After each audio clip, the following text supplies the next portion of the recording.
for anything, right? Well, New York State Police Sergeant Dave Scott found a 44-year-old elephant wandering in the road Sunday night. Firtha was orphaned when she was a calf in Vietnam, actually. Firtha was hit with napalm, believe it or not, during the Vietnam War. She now calls the sanctuary for animals her home. But when the electric fence there was left off, Firtha decided to take a walk. While most people would find this discovery surprising, jarring, Sergeant Scott played it cool. I figured in the last 22 years that I've been here, I figured that it would happen at some point, and it did. There you go. He was fine. It's okay. Thanks for inviting us into your home tonight. That's it for this special report. Fair, balanced, and unafraid. The Story, hosted by Martha MacCallum, who may have the same voice issue. I don't know. I do. I do. Thanks for the sad elephant story, though. I know. Sorry. Yeah, thank you. Good night, Brett. All right. Breaking tonight. Official word now that the Deputy National Security Advisor, Mira Ricardel, is out. The First Lady's office made it clear yesterday that she was on rocky ground, and we are now learning that John Bolton was in Asia and unaware that the axe was about to fall on his second in line. And tonight, the Homeland Security Secretary has just wrapped up a tour on the border with the Defense Secretary. There may be an effort underway to keep her in her position, but the rumors are swirling as they often do. Sometimes it means a move is coming, sometimes it doesn't. The president ignoring questions today about all of this at the White House this afternoon. And that is where correspondent Leland Vittert stands by for us this evening. Hi, Leland. Hey, Martha, as you point out, oftentimes it is so difficult to tell which comes first. The rumors about somebody being on the chopping block or them actually being on the chopping block. Kirstjen Nielsen, though, clearly is on very much shaky ground tonight. President Trump speaking to the Daily Caller in an interview today. I will be making a decision on Homeland, meaning Homeland Security Secretary, shortly. I have not made decisions yet. I will be making changes on various things. It's widely understood that the president is less than happy with how she is dealing with the caravan. The question remains over how long Chief of Staff John Kelly will remain in his post. Kelly and Nielsen are very close. That same interview, when asked about Kelly, the president cryptically responded, "Always in an administration after the midterms, we make changes." The leading public contender to replace Kelly is Nick Ayers, who currently serves as the vice president's chief of staff. Unclear what, if any, role the First Lady is playing in the staff shakeup, but despite her unambiguous statement yesterday about Mira Ricardel of the National Security Council, here is the statement. It is the position of the office of the First Lady that she no longer deserves the honor of serving in the White House. Now a source tells Fox News that the First Lady was merely expressing her opinion, not calling on Ricardel to be fired.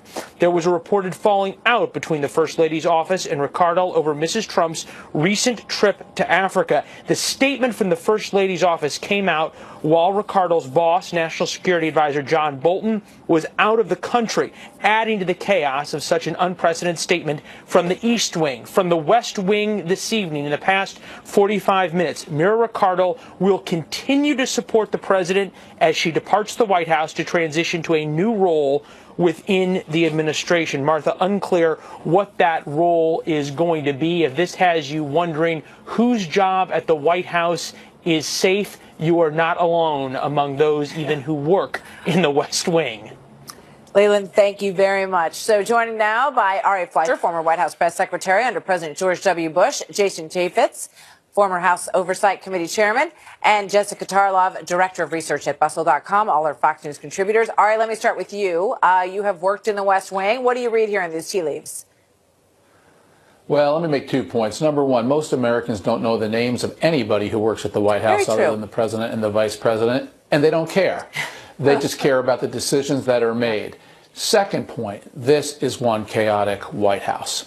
And I have never in my life, as much as I've gotten used to the chaos of the Trump White House, seen a first lady have to go public and issue a statement. I'm just stunned that this wasn't handled privately, that it reached the boiling point where she felt the need to go out and issue something publicly. Yeah, but she's far from the first lady, from the first lady, Ari, who has expressed her displeasure. Hillary fired the entire travel team, and there are other examples. But she just did it, and it was not. She put out a press statement urging for it to be done. and that backfired on Hillary. My point is here, first ladies have tremendous power. They have the power of talking to the president, and then the president makes that power felt.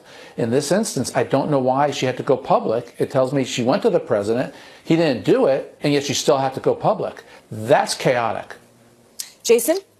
Well, look, I'm with the First Lady on this one. It's rare to none that the First Lady says much of anything, and it must have been awfully bad. I think it also is very telling that this comes roughly a month after she took this trip into Africa, and it may be more about the aftermath. I mean, they may be squabbling about a seat on an airplane was one of the reports, but how that went down and what did and did not happen, if somebody wasn't truthful, if somebody was maybe exaggerating what happened or changing their story, you very quickly in a small office like the West Wing, you start to understand that maybe that gets under the skin of somebody. So I think Melania Trump, I think she has earned the trust of so many of us because she does speak so infrequently. To make this hard stand and make such a statement is very compelling. And I think it's probably best that they separate and go different ways. It sounds from some of these reports, Jessica, like she may have been speaking for other people as well. There were reports that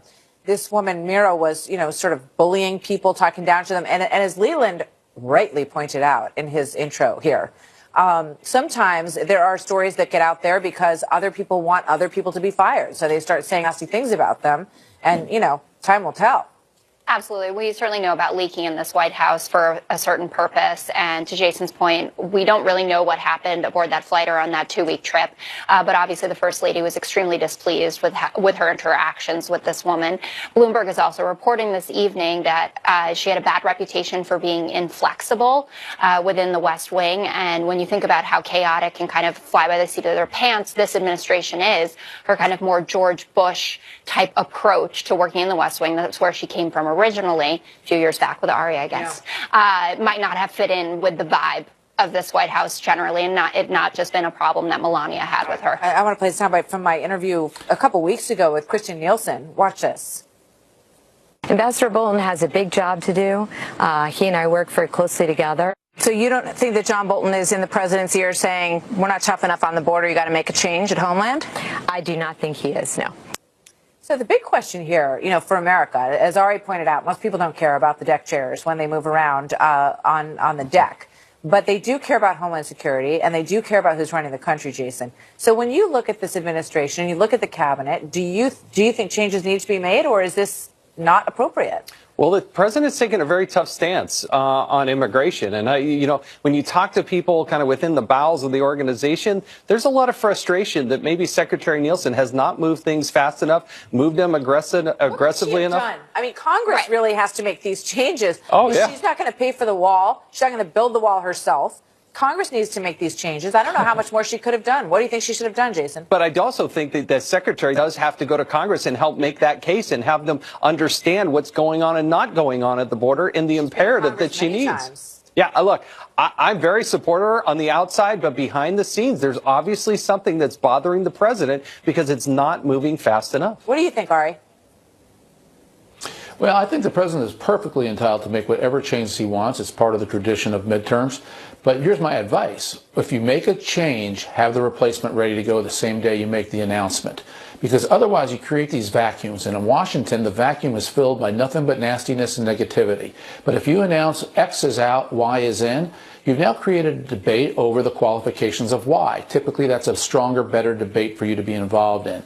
So make whatever moves you want to make, but then have those names ready to roll same day. Yeah, great point. And everybody obviously knows that they serve at the pleasure of the president. And it's my experience that when you watch these changes happen, it's a big dust up for about 24 hours, and then everybody gets used to the new person, and that person steps in front of the microphone, and everyone accepts that person as the new one that they are hearing from, Jessica. And yet I hear, all across many other media outlets, every third day pretty much, that there is complete meltdown, that the White House is melting down, that it's practically not functioning, and yet it seems to go on. It does seem to go on, but that might just be in meltdown mode, and they might be really good at handling it.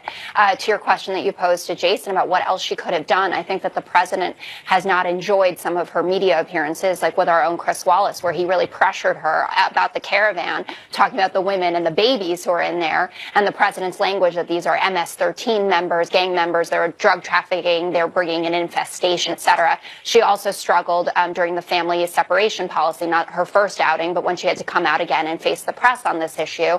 He apparently refers to her as Bushy. He has problems with members of the George W. Bush administration. And I think that he might be looking at someone like a Chris Kovach, if I'm pronouncing that properly, from Kansas, who didn't win his race, someone that's a hardliner on immigration, who also shares his point of view about voter fraud, which has been debunked. So I think that he is looking for someone who is more hardline if he is going to be replacing her. All right. Thanks, everybody. Great to see you tonight. Thank you. So is the president about to get a deal, speaking of that, to secure the border? And what would he have to give a bid on to get it from Congress in the lame duck session? Democrat Congressman Eric Swalwell joins me next on that. You can come up with the greatest border plan, the greatest immigration plan. You won't get one vote from a Democrat. The story plan underway to secure the border during the lame duck Congress. The president will meet at the White House tomorrow with Senate Majority Leader Mitch McConnell and others to put together their plan for a budget. You know, they have to come up with something by December 7th, and they want to try to get the wall in there. Earlier tonight, I spoke with Democrat Congressman Eric Swalwell of California. Good to have you with us this evening, Congressman. Thanks for being here. Thanks for having me back. So they're going to try to get a budget deal through, and they want to connect wall funding and the relief for California. Is that something that you could sign on to? I hope we can get that through, Martha. We're also going to insist that we protect the rule of law in our country and the Mueller investigation. That's going to be something Democrats will insist on as well. But ideally, we can have border security. I don't know if that's necessary. A physical wall, as the president wants. I think we want to be smart about our security, take care of people in California, and make sure that we protect investigator's right to investigate. You're open to that. Well, now, what form exactly does it take protecting the Mueller investigation? The president has said, that he's not going to try to impede it, and that he has been letting it go forward for more than 2 years, and is waiting for it to wrap up. So what would that look like, a protection for that? I wouldn't call what the president's doing as letting it go forward. He fired James Comey. He's fired Andrew McCabe. He fired Jeff Sessions. He seems to have done just about everything you can do to stop or impede the true, first of all. I mean, Andrew McCabe was fired by the Justice Department for leaking to the press. So, not everything on that list was... The president fired Andrew McCabe. The Department of Justice fired Andrew McCabe. The Department of Justice works for President Trump. That's true, but you know why Andrew McCabe was fired, and it did not come directly from the White House. However, we could go back and forth on that for a while. So tell me, what does the language look like that would protect the Mueller investigation, and that you would be willing to sign on to, that goes to secure the border and also help the folks in California? Yeah, so Martha, as far as the special counsel, it would be that he or she, because it could be someone else at another time, could only be fired for cause, and that it could be reviewed by a court panel. Now, as it relates to border security, yes, I want to make sure our border is secure, and we've got a lot of technologies we could deploy, but a physical 2,000-mile wall to the tune of $20 to $40 billion, I don't think is the way to do it. And of course, we want to make sure that there's immediate relief for families who've lost their homes to this devastating fire, and that we smartly rebuild out of it. Do you think that could possibly get done in the lame duck Congress before the end of the year? Yes. We're going into these negotiations with an open mind and wanting to collaborate where we can. Okay. Getting back to the Matt Whitaker question, you said that you felt that he had been hired as an assassin to kill the Russia investigation. What evidence do you have of that? Well, there was a Vox story that the president and Matt Whitaker have been... Vox, V-O-X. Yes, I'm familiar. Vox story that Matt Whitaker and the president have been plotting for months to take over this probe. Matt Whitaker has prejudged the Mueller investigation throughout the last 2 years. And so, again, we want to make sure that he recuses himself and that Bob Mueller treats the president like any suspect, and that politics does not play in this investigation. right. So, but I mean, today the Department of Justice came forward and said that they believe that the president's appointment of Whitaker as the acting attorney general is legal, and they wrote a 20-page document supporting that it's legal. So, if you had the assurances that Matt Whitaker, who has said that he has every intention to carry out his job in a respectful way with the rule of law, are you open to having that assurance and feeling and being confident that the man is speaking the truth? So, Martha, I want to separate the opinion you just referenced because that speaks to his appointment, not whether he has to recuse. If the ethics department at DOJ says that they see no need to recuse, I'm going to respect the rule of law just as I asked the president to. But I don't think any ethics lawyer can look at his prior statements, his connection to witnesses in this case, and believe that he doesn't have a conflict of interest or a perceived conflict, which the law says is just the same. Yeah, I mean, you sound open now, but before you said that he was hired as an assassin to take out the Russia investigation. So it doesn't sound like that you're that open on that. But I'm pretty confident that the same ethics team that said Jeff Sessions had a conflict is going to say, because of all of the evidence concerning Whitaker, that he has a conflict. So we will see. Maybe we'll see. I want to pull up a tweet that you put out with regard to your coming too work. Much of my Twitter feed. Yeah, well, we're doing our homework on Intel and Judiciary. You say that you are not going to. You said earlier you're not going to chase every ball when it comes to the investigations. But you said this as well. The days of presidential immunity are over, gone. No more free passes to catch in on the access to the Oval Office. No more colluding with Russia. And we'll see if you're a tax cheat. America is putting a balance of power on your abuses of power. Welcome to democracy, you wrote. That sounds like you're pretty much chasing every ball.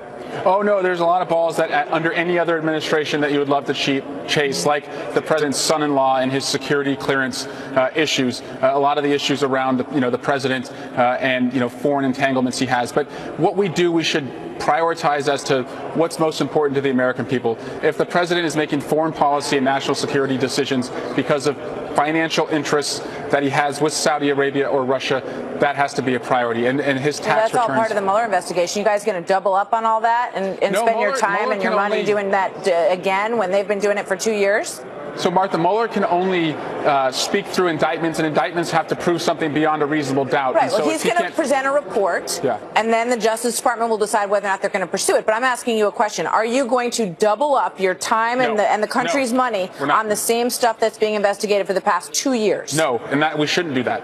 All right. What is your priority in terms of legislation, in terms of what you think the Democrats and Republicans can come together and get done for the American people? Because I think that the American peoples have limited patience on the other stuff that you're talking about here. Many of our priorities are the president's spoken priorities. $1 trillion infrastructure plan, passing the DREAM Act, passing background checks, prescription drug reform. He has said that he supports all of those. A Republican Congress has refused to bring that forward. He's going to see us bring that forward, and hopefully it builds momentum in the Senate. I think the American people would love to see stuff get done. So we will see how that goes and how much focus is on investigation and how much focus is on the business of the American people.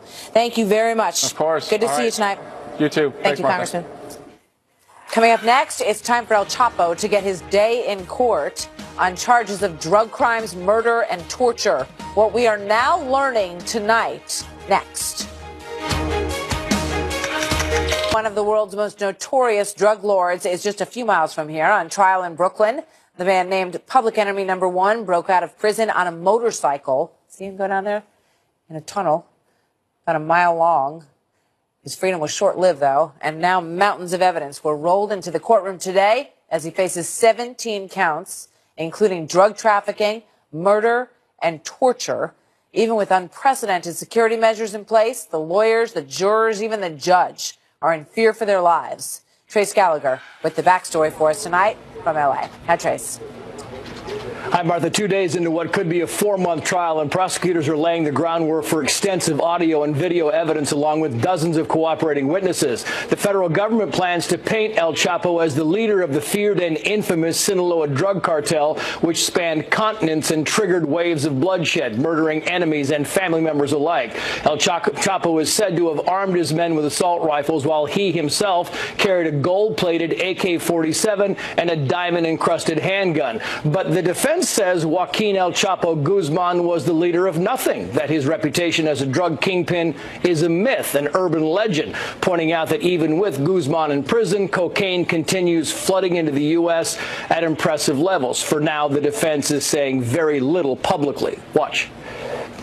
I really don't want to run afoul of any of the court orders. I respect the judge, and I don't want anybody to think that I'm not following the rules. I'm a rule follower.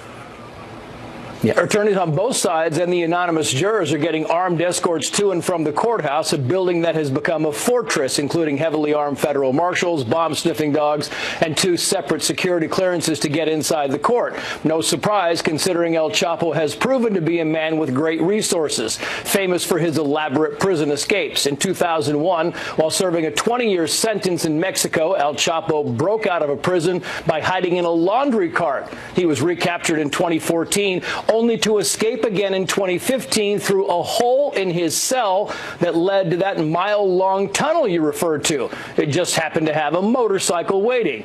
Experts say the tunnel took at least a year to build and clearly had inside help, a benefit of having a $14 billion empire. El Chapo was extradited from Mexico nearly 2 years ago. And finally, we should note that 2 days in, 1 juror is out because of too much stress. Oh. Martha. All right. It's going to be stress.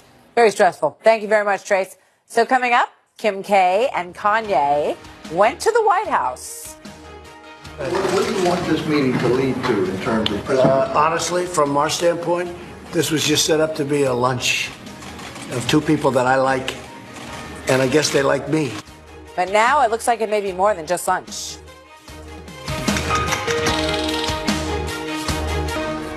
The legislation I'm supporting today contains many significant reforms, including the following. First, it will provide new incentives for low-risk inmates to learn the skills they need to find employment. Second, this legislation will allow federal inmates to be placed closer to their home communities in order to help facilitate family visitation. Today's announcement shows that true bipartisanship is possible, and maybe it'll be thriving if we're going to get something done.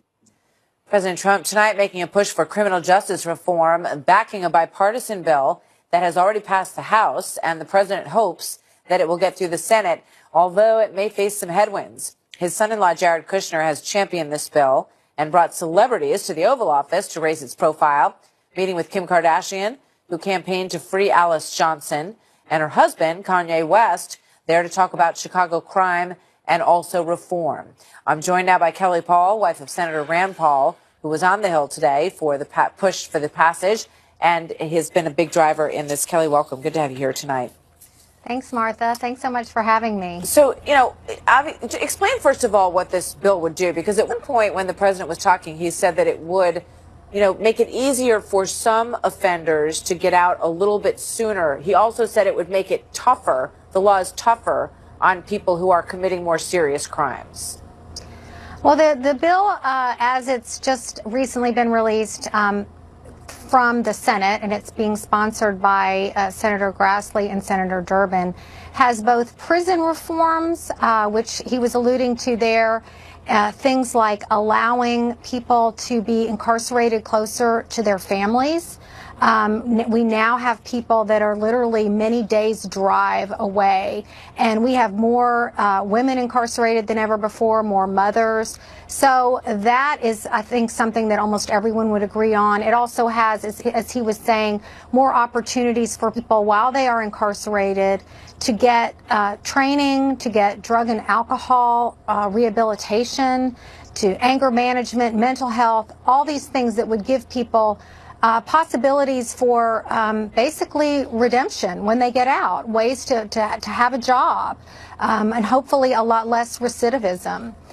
In terms of the sentencing reforms, they're looking at some of the, really frankly draconian mandatory minimums that were in that 94 crime bill. They're not taking those away, but they are giving judges some discretion on some of those in terms of the types of enhancements they put on those mandatory minimums.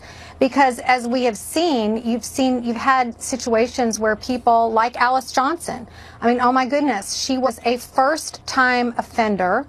She had worked at FedEx, had a great career, was a wonderful mother, a model citizen, went through a divorce, was losing her home, made a bad choice through some neighbor or friend to be involved in some kind of a drug deal over the phone, facilitating something. And she got life in prison for that. Yeah, I mean, So, it's an interesting story. And, you know, I want to go back. The president alluded to the 1994 crime bill, which this is trying to fix the damage from. And here's the president on that. Among other changes, it rolls back some of the provisions of the Clinton crime law that disproportionately harmed the African American community.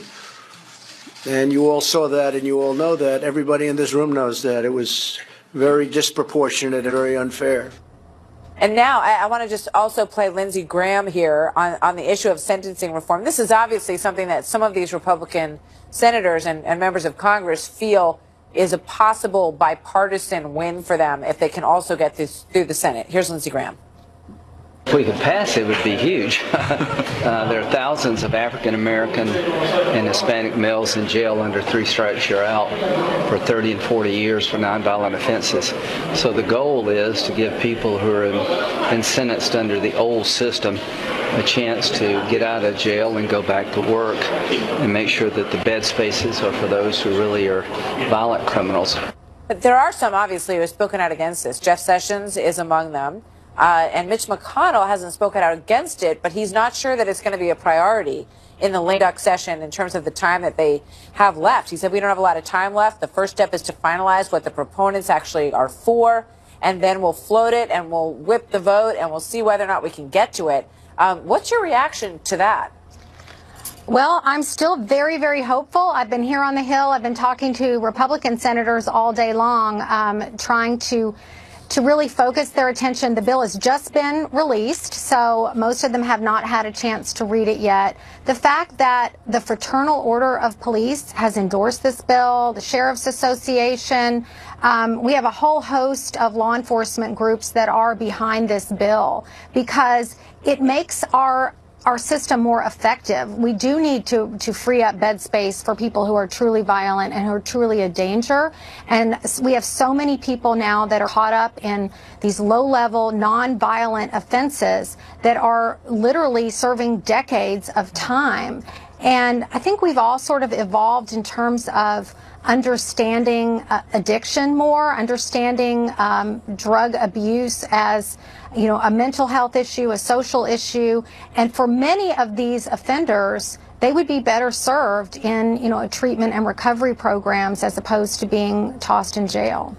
Kelly Paul, thank you very much. I'm sure you have one vote that you know of on the Senate floor. And your husband, I would imagine, is he for this? I'm assuming. Yes, you know, Rand has been working on these issues since he was elected in 2010. Yeah, he was in the office there today. He partnered with Cory Booker and Kamala Harris on some different bills. This is something that he's been passionate about since he was elected. So for the first time, I'm just really hopeful that we may be able to pass in a bipartisan way some good legislation here and really make a step forward finally on criminal justice reform. Kelly Paul, thank you very much. Good to see you tonight. Thanks for coming in. Thank you. So coming up, Amazon's smart speaker, the Echo, may have been listening and recording during a brutal murder. And now prosecutors say that the Alexa is a witness. Mark Eiglarsh, next. Become a Fox Nation founder. Get new can't-miss live opinion shows daily. And documentaries and specials that tell the real stories behind headlines. Exclusively on Fox Nation. Plus, get limited-time available exclusive merchandise and Fox Nation special access to events with your favorite personalities. Stories done right, politics done right. Fox Nation, opinion done right. Become a founder now. Sure, ordering Amazon to turn over what Alexa may know about a double murder that happened in the victim's kitchen where she was plugged in. Trace Gallagher has the latest for us live from our West Coast newsroom again tonight. Hi, Trace. Hi, Martha. This was in Farmington, New Hampshire, where 2 women were killed in January of 2017. The suspect, 36-year-old Timothy Verrill, is accused of using a blunt object to stab Christine Sullivan and Jenna Pellegrini inside their home. He then allegedly wrapped their bodies in tarps and placed them under the porch before scrubbing the murder scene. The 6'2", 280-pound suspect has pleaded not guilty. Prosecutors believe that recordings from an Amazon Echo inside the house may provide further clues about the killing. The court document says there is probable cause the recordings may include, quote, the attack and possible removal of the body from the kitchen. Police seized the Echo device when they secured the crime scene, but all of the recordings are stored on Amazon servers. So now a New Hampshire judge has ordered Amazon to turn over 2 days of recordings along with any information about cell phones that may have been linked to the smart speaker during that time period. Initially, Amazon pushed back, releasing a statement saying, quote, Amazon will not release customer information without a valid and binding legal demand properly served on us. Amazon objects to overboard or otherwise inappropriate demands as a matter of course. But because New Hampshire doesn't provide electronic access to court records, it remains unclear if the search warrant on Amazon has been served or if Amazon complied. We can tell you a few years ago, Amazon was also asked to turn over data from an Echo device found at a murder scene in Arkansas. After first refusing, the company later agreed. But experts say it's a fine line because tech companies want their smart speakers to be helpful assistants, not unwanted snoops. Martha. Trace, thank you very much. Here now with more, criminal defense attorney Mark Eiglarsh, who also authors the blog speaktomark.com, which kind of sounds like speaktoalexa.com. But, you know, I'm fascinated by this, Mark, because these devices are on in so many homes across America now. And Amazon downloads the information and uses it for advertising purposes. So they have these recordings of what's been said. Talk to me about the prosecutor's desire to have this one and to have the information uploaded for them. I get their desire to want to get it. They need to prove a brutal double homicide case.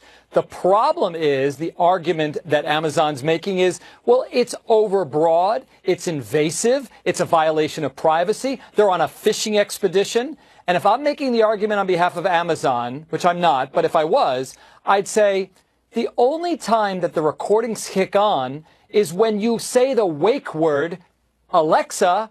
So what leads prosecutors to believe that at any point the alleged murderer said, Alexa, and then said maybe things like, how do you get rid of bloodstains? How do you dispose of bodies? Why do they believe that the recordings will provide evidence to prove this double homicide case? But, I mean, Mark, sometimes it does kick on without saying clearly that word, Alexa, or whatever you've named it.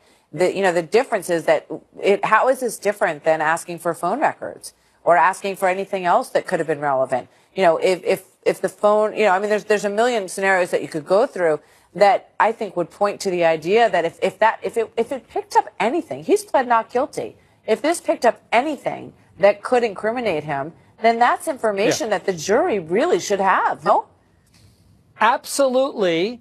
And so if we're talking about this guy and assuming that he's guilty for one moment, then screw him. Who cares? Let's grab everything. But this is not about just this guy. This is about potentially his neighbors. It's about us. It's about precedent, where then law enforcement can then take this ruling and then say, you know what? Maybe anyone on the block for some reason might have something. We want everyone's recording devices. I don't want to give up my recording devices. I don't want to give my laptop. I don't want to give my phone. That's why. I mean, I don't want it Apple recording me in fought the so first hard. place. I can't believe that, you know, I mean, even that in and of itself is just, I think people really need to understand these devices in their home and how much it is recording and picking up and downloading, and they've got it on servers till, you know, the end of eternity probably. But I want to ask about San Bernardino case. We're starting to understand that, though. We are starting to understand that, though, Martha, because we're learning that while these companies claim privacy is their utmost selling point, they have these back doors where they're taking our information, they're combing our emails for key terms that they're selling to advertisers. So our privacy rights are being diminished every day. I mean, people really need to read this story. They really need to think about how much of their privacy they really are willing to give up in these cases. And I understand the argument for wanting this information. And it is like the iPhone that they wanted opened in the San Bernardino case, right? Right. and fought hard against it. Listen, Alexa's cool. It's amazing what you can get from it. We want to use technology. The problem is now we have to understand that anything you're saying is recorded and can be turned over to law enforcement at any time. Thank you very much. That's why I don't have one in my house. Mark, thank you. Good to see you tonight. Take care, Martha. So another interesting story that's breaking tonight. You may have seen this coming across. Michael Avenatti is right now being held in a Los Angeles prison. He's been arrested. We understand that he could be moments away. No, I'm sorry. We are waiting for the mugshot to be released. I don't think he's going to be released at this is moments away. But we're going to bring you the latest on this case. It is an abuse case brought by the prosecutor as a felony charge. Those are the details we know so far. Jesse Waters, after the break on more and that.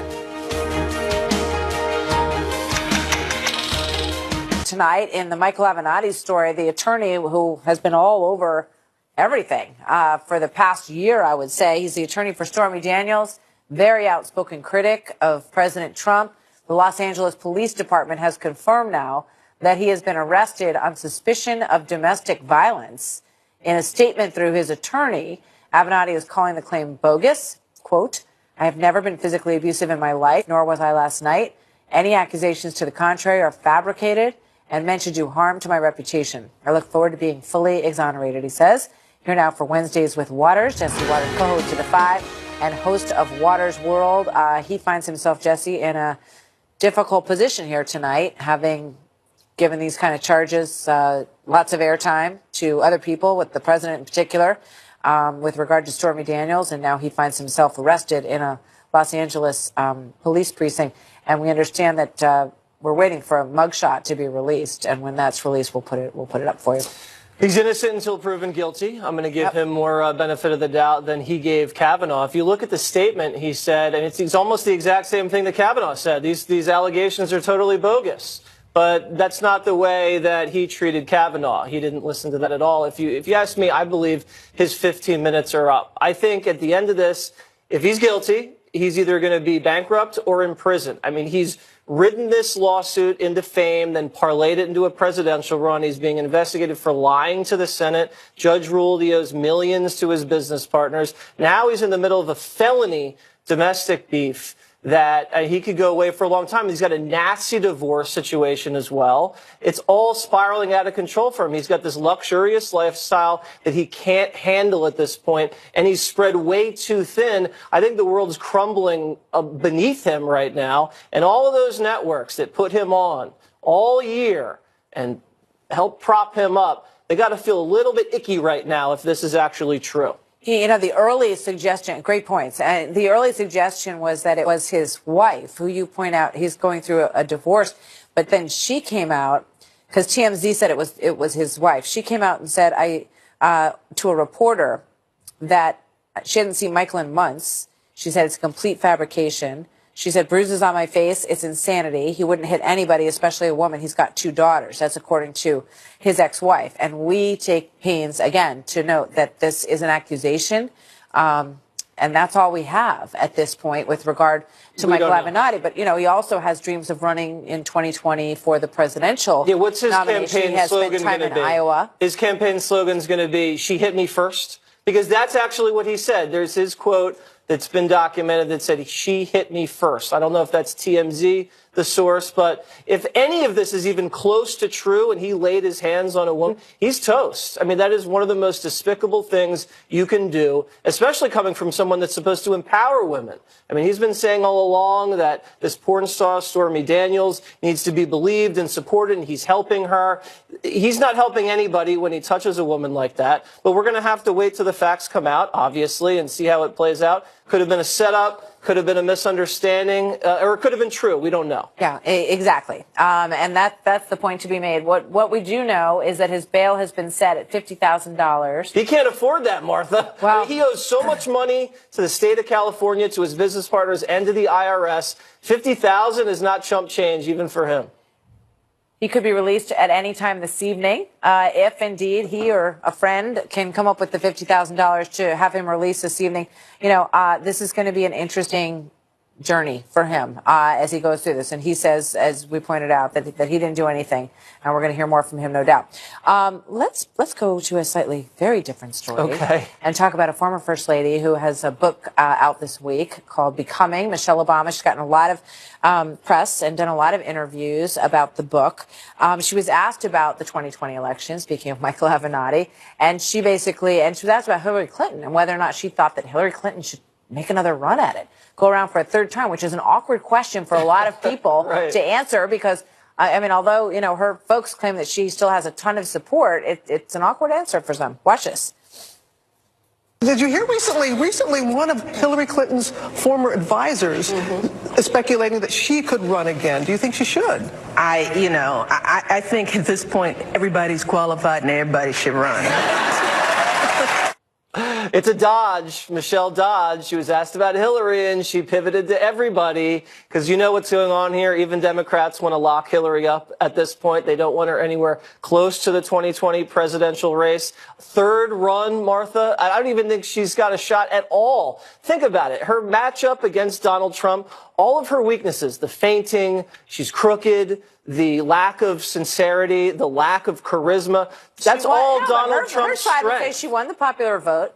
Mark Penn says that she's more popular than Donald Trump right now in the country, and that there's a lot of people out there who are big Hillary supporters who would like to have a redo. You know what? Let's have her run then. Martha, I think Hillary should run. I endorse Hillary's run. I think it would be good for the president. And I don't want to ever keep a woman down. I think women deserve a third shot. That's even good, if it's not we working. don't want to keep men down either. No, so we have that in common. not at all. We don't want to keep them down. Yes, we want to wanna empower keep them everybody. down. Exactly. Thanks, Jesse. Always Welcome. good to see you. So that is the story on this Wednesday night. We will see you tomorrow night at 7 o'clock. Tucker Carlson is coming up next with lots of news tonight from Washington, D.C., as we wait for more on that Michael Avenatti case, and we will have more coverage for you tomorrow night back here on The Story. Thanks for being with us tonight. Have a great night.